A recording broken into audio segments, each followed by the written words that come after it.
네.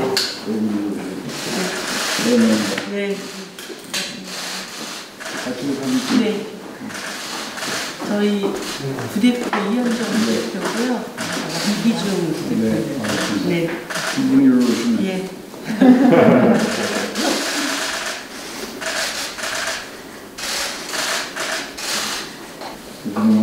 네.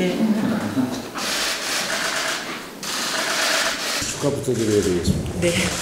근데 뭐 당대표 선출되시고 부대표들도 함께 선출되셨죠? 네. 그런데 그러자마자 이태원 참사가 일어나가지고 정신없이 뭐 여러 가지 일정을 소화하시는 거로 언론에 나오던데. 네. 그래도 그 와중에 이렇게 의장실도 찾아주시고 감사합니다. 아니, 저희가 뭐 진작에 인사를 제일 먼저 드렸어야 됐는데 당선되고 바로 참사가 일어난 바람에 그러니까. 제가 취임식도 못하고 그냥 일주일 동안 뭐 동분서도 했습니다. 그래서 더 이상 미루면 안 될 것 같아서 이 예도 기간 끝나자마자 제일 먼저 의장님 찾아뵈야 된다. 네, 그렇게 해서 오늘 감사합니다. 오게 됐습니다. 전체적으로 뭐 정치인들 입장에서는 지금이 굉장히 어려운 시기에 정의당도 그렇고 뭐 저기 여당 야당하고 없이 다 마찬가지인데 저도 그렇고요. 그렇지만 이정미 대표가 지난 지방선거 때인가 당대표 하시면서 정의당 사상 최대로 선거 승리를 하신 것 같아요. 그때 제 기억이 잘 안 나는데 자료를 뽑아보니까 광역의원 11석, 기초의원 26석, 총 37석 이걸 획득하셨더라고요. 그때보다 훨씬 더 잘해야 됩니다. 이제 대표님 하시면서 총선 맞아서 정의당이 더 크게 발전할 수 있었으면 좋겠습니다. 네. 사실 어깨가 굉장히 무겁습니다. 국민들이 이 국회나 정치권 안에 내 자리가 있나, 나의 목소리가 있나 이런 질문들을 많이 던지고 있기 때문에 정의당이 최대한 그분들의 목소리가 이 정치 안에 잘 반영될 수 있도록 노력해야 된다는 그 사명의식을 계속 잘 가져가려고 하고 있고요.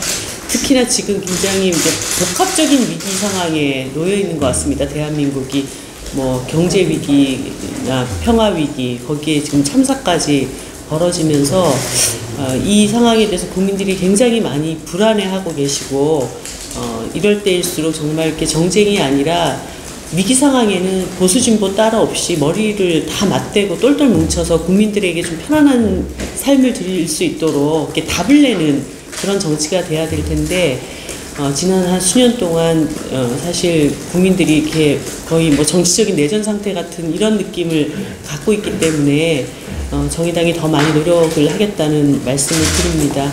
옳은 말씀인데 저도 이제 민주당이 여당 때도 책임을 맡아서 해보고 또 야당 때도 해보고 또 지금은 이제 당적을 안 갖고 중립적인 위치에서 부회장을 하면서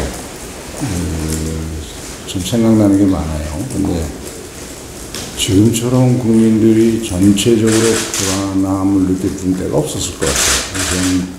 미중 대립이 심화되는 과정에서 북한이 도발이 또 굉장히 늘어나니까 네. 거기에 따르는 누구나 안보 불안을 느낄 수밖에 없고 근데 이제 민생 경제는 말씀처럼 뭐 물가, 금리, 환율 할 거 없이 실질적으로도 어렵고 당장 가계부채 때문에 고통받는 사람들이 당장의 위기의식을 느끼고 있고 그런 상황에 이제 이태원 참사 같은 것이 터지고 하니까 지금은 여든 야든 특히 야당도 좀 국민들에게 어떤 그 기대와 작은 희망이라도 줄 수 있는 대안을 제시하고 그 대안을 가지고 정부를 설득하고 여당을 설득하고 하는 그런 정당의 그런 자세가 국민들로부터 더 신뢰를 받을 것 같다. 그래서 제가 민주당한테도 기회했을 때마다 그 얘기를 하는데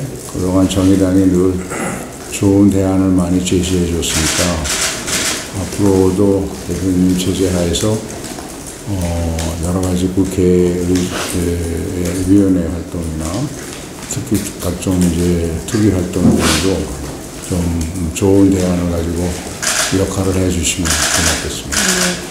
제가 이제 의장님을 알기로는 대한민국의 대표적인 의회주의자이시고 또 국회의 역할이 굉장히 중요하다는 것을 늘 강조해 오셨기 때문에 두 가지만 말씀을 드리면, 하나는 이제 저희가 이 이태원 참사 관련된 국정조사를 요구를 했습니다. 뭐 오늘 오전에 그 민주당이 이제 국정조사 요구서 내자고 한 걸 정의당이 조금 더 국민의힘을 좀 설득해보자. 그래도 좀 이게 어떤 그 여야의 어떤 정쟁의 문제가 아니라 국민들이 이 사태의 진실을 제대로 좀 알고 싶다라고 하는 것에 대해서 국회가 답을 드려야 되는 국회 책무이기 때문에, 뭐 국민의힘도 정부 편을 드는 게 아니라 국회의원으로서의 자신의 어떤 책무에 좀 더 충실했으면 좋겠다, 이런 말씀 계속 드렸고, 근데 오늘 오전에도 이제 주호영 원내대표님께서 좀 긍정적인 답을 안 주셔서 뭐 저희들도 좀 더 계속 설득을 하고, 또 국정조사 요구서를 뭐 국민의힘이 빠진 상태에서 낸다 하더라도 본회의가 있기까지 이 국정조사에 대해서 같이 힘을 모으자라는 설득을 계속 해나갈 생각입니다. 그래서 의장님께서 그런 것을 좀 국회가 잘 받아 안을 수 있도록 이미 제가 월요일날 네. 양당 원내대표들하고 회동이 있을 때 여태까지 국정조사가 이루어진 걸 보면 원내 1당 2당 여야가 함께 합의해서 이루어진 국정조사만 그나마 성과가 있었지, 그렇지 않으면 대체로 국정조사를 실행도 못했었고, 또 하더라도 별 성과가 없었다. 그러니까 지금의 상황이 상당히 국민들이 여러 가지 다른 요인으로도 불안해한데, 이 문제를 참사까지 정치적으로 여든 야든 서로 이용하려고 하는구나, 이렇게 되면 국민들이 희망을 좀 못 갖는 거 아니냐, 아무런 기대도 못 갖고. 그러니까 이것만큼은 좀 합의를 해서 해달라 하고 요청을 했고, 그 계획서 자체를 만들려면 어차피 국정조사가 제대로 이루어지려면 결의안도 중요하지만은 계획서가 자세히 나와야 되는데, 그 계획서에는 뭐 조사 대상도 있을 거고 증인도 있을 거고 방법도 있을 건데, 그것이 여야가 합의 안 하고 그게 이루어지겠느냐. 그래서 설득을 하고, 특히 내가 주호영 대표보고는 과거에 수사가 진행 중이라 국정조사를 안 한다는 말은 이런 형태의 대형 참사가 있을 때마다 동시 진행을 했다. 네. 그리고 지금은 특히 수사, 소위 이제 피해자가 수사권을 함께 갖고 있는 같은 기관에서 하다 보니까, 윤 대통령도 그것 때문에 아마 강한 의지 표명을 하고 화도 내셨다고 언론에 보도되는데, 그 자체가 문제가 아니냐. 그러니까 국정조사를 해야 그런 게 좀 변형 시스템 속에서 보완이 되고 국민들이 그래야 믿을 거고 수사도 제 방향으로 갈 거고. 그래서 좀 저도 노력을 하지만 같이 네. 여당을 설득해서 함께 계획서가 만들어져야 그나마 의미가 있을 것 같아요. 네, 최선을 다하겠습니다. 네.